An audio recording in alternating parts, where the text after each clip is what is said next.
ഒന്ന് മയോണൈസിന് ഒരിക്കലും പച്ച മുട്ട നമ്മൾ ഉപയോഗിക്കാൻ പാടില്ല കേട്ടോ.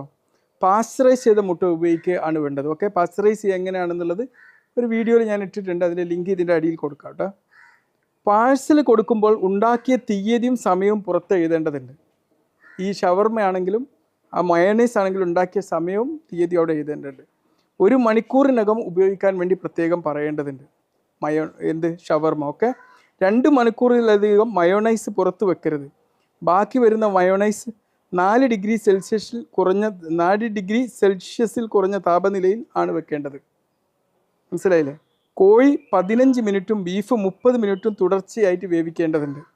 മനസ്സിലായില്ലേ? ഈ ഷവർമ ഉണ്ടാക്കുമ്പോൾ കോഴിയിറച്ചി അരിഞ്ഞ ശേഷം 74 ഡിഗ്രി സെൽഷ്യസ് താപനിലയിൽ 15 സെക്കൻഡ് വെക്കണം. ബീഫാണെങ്കിൽ 71 ഡിഗ്രി സെൻറ്റിഗ്രേഡിൽ 15 സെക്കൻഡ് വെക്കണം. മനസ്സിലായില്ലേ? ഇത് ഷവർമ